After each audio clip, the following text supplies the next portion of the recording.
ઈષ્ટદેવ ભગવાન શ્રી સ્વામિનારાયણ, વડતાલ શ્રી લક્ષ્મીનારાયણ દેવ ગાદી પીઠાધિપતિ પરમ પૂજ્ય ધર્મ ધુરંધર 1008 આચાર્ય શ્રી અજેન્દ્ર પ્રસાદજી મહારાજ, પૂજ્ય ભાવિ આચાર્ય શ્રી નુગેન્દ્ર પ્રસાદજી મહારાજ, પૂજ્ય લાલજી મહારાજ શ્રી પુષ્પેન્દ્ર પ્રસાદજી મહારાજ, બંને બાળલાલજી મહારાજ, ઉપસ્થિત દરેક પૂજ્ય સંતો, વાલા પાર્ષદો અને શ્રીજી મહારાજના લાડીલા વાલા હરિભક્તો, ગુરુ પૂર્ણિમાના પાવન પ્રસંગે આપણે પરમ પૂજ્ય મહારાજશ્રીના ચરણોમાં ગુરુ ભાવના અર્પણ કરી રહ્યા છીએ. આપણે સૌ ભાગ્યશાળી છીએ કે આજે ગુરુ પૂર્ણિમાના પાવન પ્રસંગે આપણે આપણા ગુરુના ચરણોમાં બેઠા છીએ.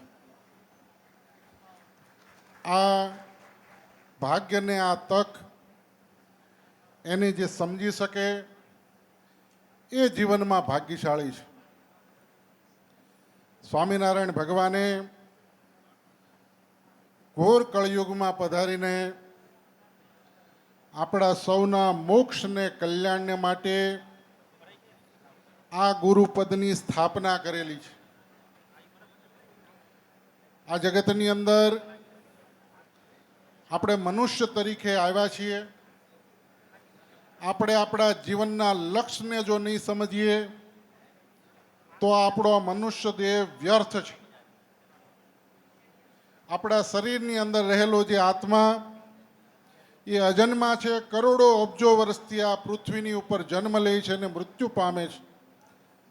એમ કરતાં આપણા ભાગ્ય છે કે આવા અવસરની અંદર હિન્દુસ્તાન જેવા દેશની અંદર સ્વામિનારાયણ સંપ્રદાયના એક સત્સંગી તરીકે આપણને જન્મ મળ્યો છે. અને એમાંય આવા મહાપુરુષ પરમ પૂજ્ય ધર્મ ધુરંધર આચાર્ય શ્રી અજેન્દ્ર પ્રસાદજી મહારાજના ચરણોમાં આપણને બેસવાનો અવસર મળ્યો છે. અને આ અવસરે આપણે આપણા જીવનના લક્ષ્યને જો નક્કી કરી લઈએ, ભગવાનને પામવા માટે, ભગવાનને ઓળખીને એની ભક્તિ કરી અને જીવનને સફળ કરાવીએ તો જીવનની સફળતા છે. અને એ સફળતા ત્યારે જ આપણને પ્રાપ્ત થશે કે જ્યારે આપણે આપણા ગુરુનો સંપૂર્ણપણે આશ્રય સ્વીકારીને ગુરુ પ્રત્યે પરમ નિષ્ઠા આપણા જીવનની અંદર જ્યારે પ્રસ્થાપિત થશે ત્યારે જ એ પદ આપણને સમજાશે અને ત્યારે જ એ લક્ષ્ય સુધી આપણે પહોંચવા માટેનો સંકલ્પ કરી શકશું. ગુરુ ગુરુ બધા કરીએ છીએ, પણ મનથી માનેલા ગુરુને કરીએ છીએ.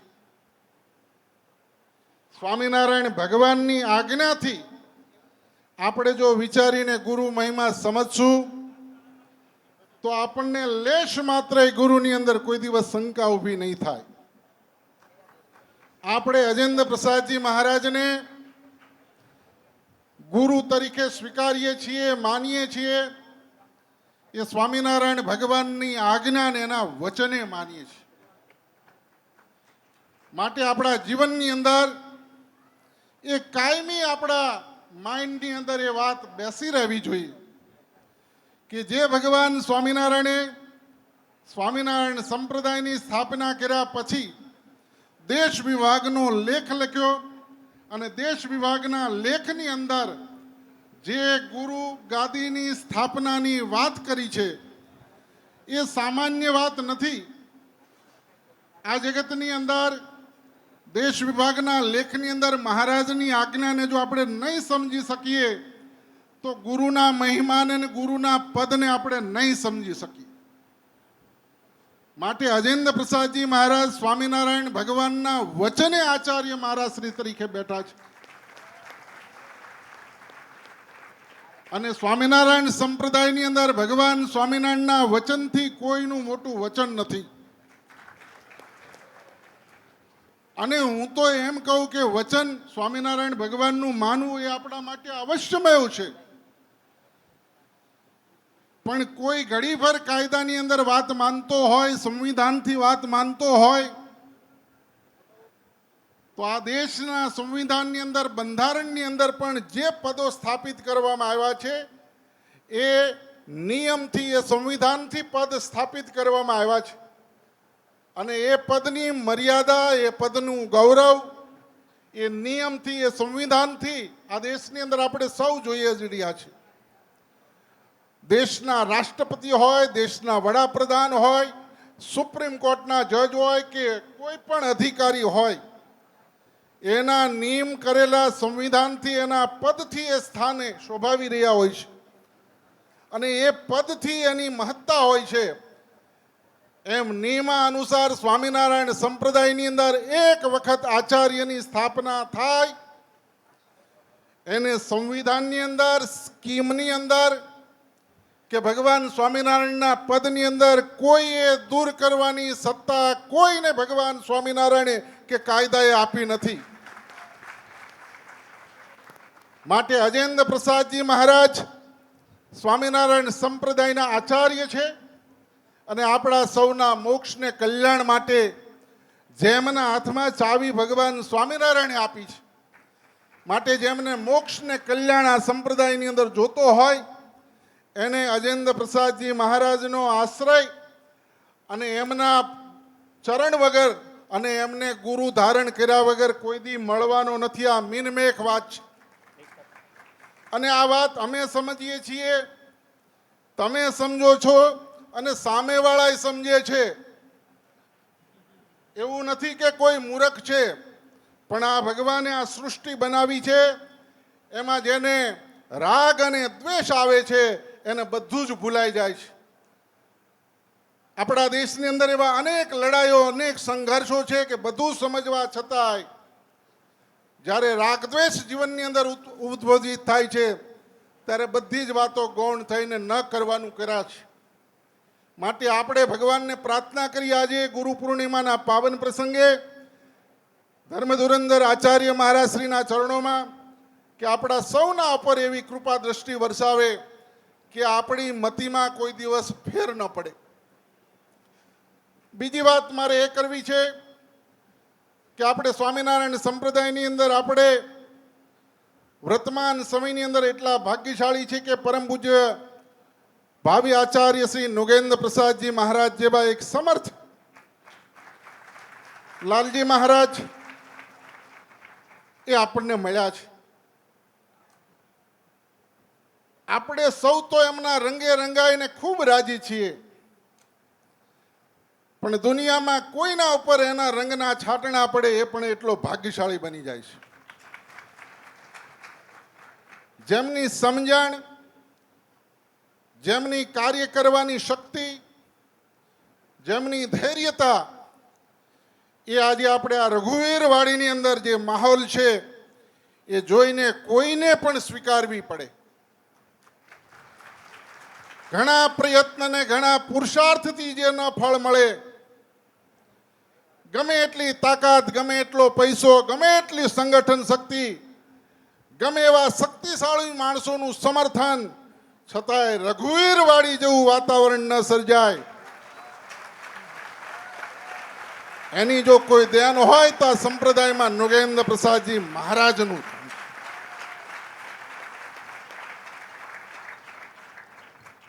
હું તો એમના માટે એટલું જ કહે કે ઘણા પદો ઉપર બેસીને ઘણા મહાપુરુષો આ દેશની અંદર થઈ ગયા છે, પણ નુગેન્દ્ર પ્રસાદજી મહારાજ સ્વામિનારાયણ સંપ્રદાયનું એક એવું વ્યક્તિત્વ છે કે જે પદને પણ નાના કરાવી દે એવું કાર્ય એણે જગતની અંદર આવીને કર્યું છે. માટે આપણે સૌ ભાગ્યશાળી છીએ કે સ્વામિનારાયણ સંપ્રદાયની અંદર, અને હું આ વાત કરું છું એ તમે એમ નહીં માનતા કે સામાન્ય લોકો આ વાત બોલે છે. આ દેશના જગતગુરુ શંકરાચાર્યથી માંડીને તમામ મહાપુરુષો સાથે પરમ પૂજ્ય લાલજી મહારાજની જ્યારે બેઠક થઈ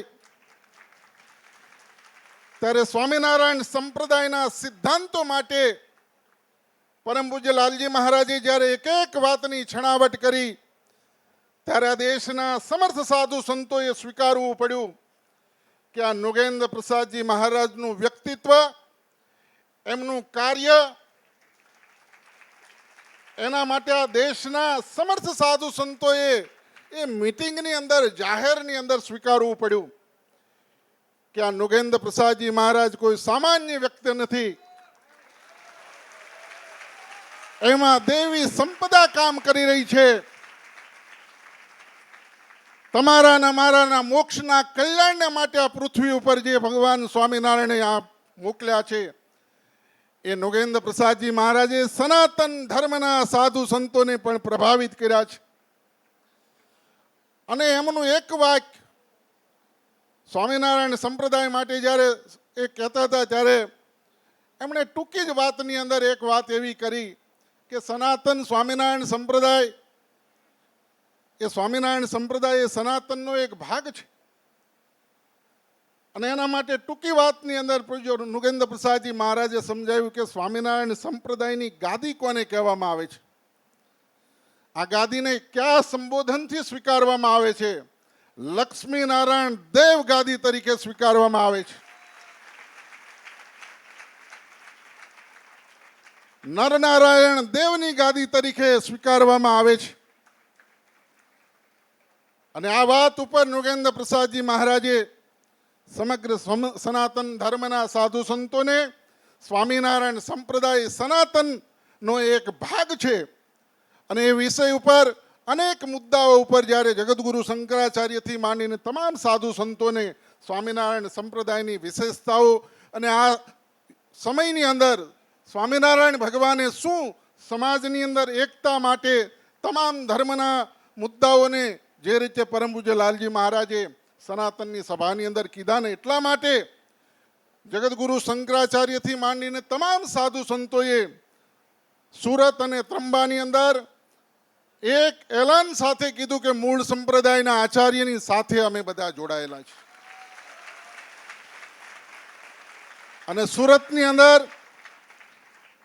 જગતગુરુ શંકરાચાર્ય સુરતની જાહેર સભાની અંદર એમ બોલ્યા કે સ્વામિનારાયણ સંપ્રદાય કોને કહેવામાં આવે કે જે શિક્ષાપત્રી પ્રમાણે ચાલે, શિક્ષાપત્રીના આદેશો પ્રમાણે જે કાર્ય કરે એ સ્વામિનારાયણ સંપ્રદાય છે. સ્વામિનારાયણ સંપ્રદાયના ધર્મના વડા કોણ? તો કે સ્વામિનારાયણ ભગવાને બાંધેલું બંધારણ પ્રમાણે જે કાર્ય કરે એ સ્વામિનારાયણ સંપ્રદાયના વડા. સ્વામિનારાયણ સંપ્રદાયનું મંદિર કયું? તો કે જે આચાર્ય અજેન્દ્ર પ્રસાદજી મહારાજની આજ્ઞા અને એમની જે મંદિરમાં જઈને પ્રતિષ્ઠા કરી હોય એ સ્વામિનારાયણ સંપ્રદાયનું મંદિર ગણાય. સ્વામિનારાયણ સંપ્રદાયનો સાધુ કોણ? તો કે અજેન્દ્ર પ્રસાદજી મહારાજે જેને દીક્ષા આપી હોય, જે એની આજ્ઞામાં વર્તતો હોય એ સ્વામિનારાયણ સંપ્રદાયનો સાધુ ગણાય. અને સ્વામિનારાયણ સંપ્રદાયનો સત્સંગી કોણ ગણાય? તો કે જેણે આચાર્ય પાસે મંત્ર લીધો હોય એ સ્વામિનારાયણ સંપ્રદાયનો સત્સંગી ગણાય. માટે આ બંધારણ પ્રમાણે, બાકી તો સ્વામિનારાયણ સંપ્રદાયમાં ઘણું ચાલે છે, પણ જેને મૂળ સંપ્રદાયમાં ભગવાન સ્વામિનારાયણના અક્ષરધામમાં જવું હોય એને આ વાત જીવનની અંદર સ્વીકારવી પડશે.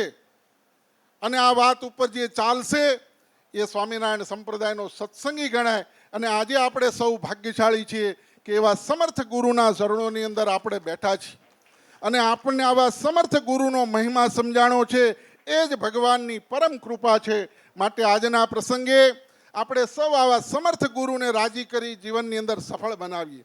મારે છેલ્લી એક વાત કરી મારા વક્તવ્યને સમાપ્ત કરીશ કે ઘણા સ્વામિનારાયણ સંપ્રદાયની અંદર સાધુઓએ આચાર્ય અજેન્દ્ર પ્રસાદજી મહારાજની સાથે મતભેદ ઊભો કર્યો. અને એ મતભેદની અંદર ઘણા એવી મને વાતો કરે કે અમને દીક્ષા ન આપી એટલે અમારે આચાર્ય અજેન્દ્ર પ્રસાદજી મહારાજ સાથે વાંધો પડ્યો. હવે આચાર્ય અજેન્દ્ર પ્રસાદજી મહારાજે તો દીક્ષાની અંદર બહુ સ્પષ્ટ વાત હતી કે અમે પરીક્ષા લઈને દીક્ષા આપશું.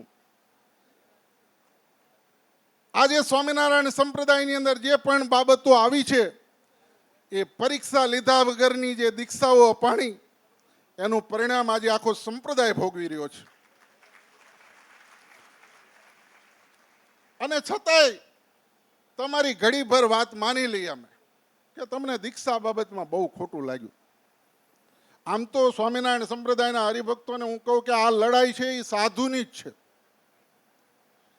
આમાં સાધુઓને વાંધો પડ્યો ને હરિભક્તો આ રાજા પ્રધાન અને લશ્કર આપણી રાજાશાહીની આ સિસ્ટમ હતી.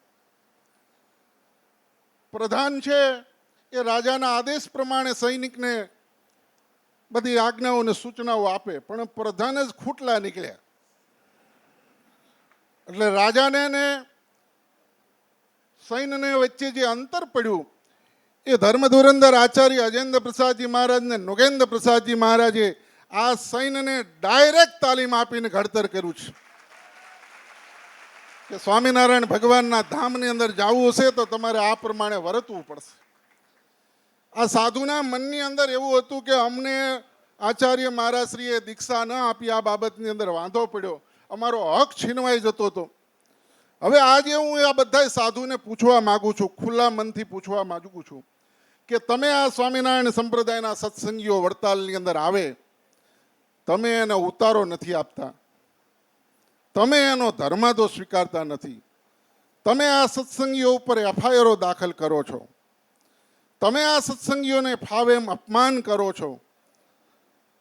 તમે કોઈ દિવસ વિચાર્યું કે આનાથી તમને શું પરિણામ મળવાનું છે? આ હજારો સત્સંગીઓ નારાજ થશે તો તમે એમ માનશો કે તમારા ઉપર ભગવાન રાજી થશે એમ? જે સત્સંગીઓને રાજી કરવા એ તમારી ડ્યુટી છે. જે સત્સંગીઓ કદાચ એને સમજણ ઓછી હોય અને કાંઈ માન અપમાન કરે તો તમારે સાધુતાના દાવે એને સમજાવવા એ તમારી ફરજ છે.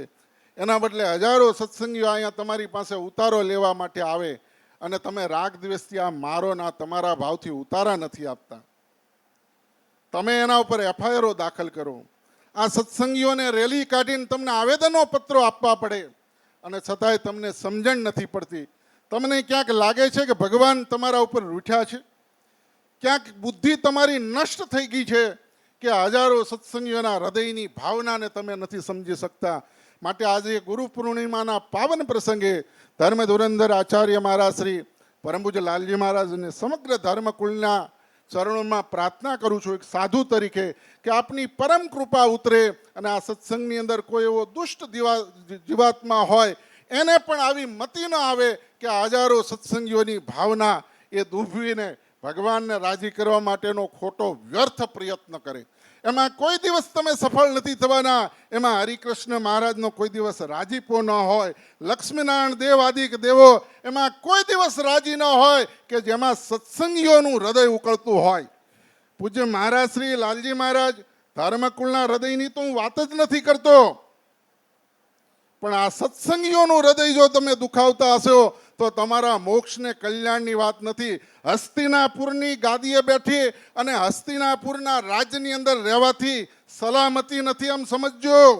ધર્મના રસ્તા ઉપર ચાલશો તો 5 પાંડવો વનમાં જઈને પણ હસ્તિનાપુરની ગાદીએ બેઠા. એમ સત્ય જ્યાં હશે, જ્યાં અજેન્દ્ર પ્રસાદજી મહારાજ હશે ત્યાં જ વિજય હશે. શબ્દો સાથે વિરમું છું. અસ્તુ. જય સ્વામિનારાયણ.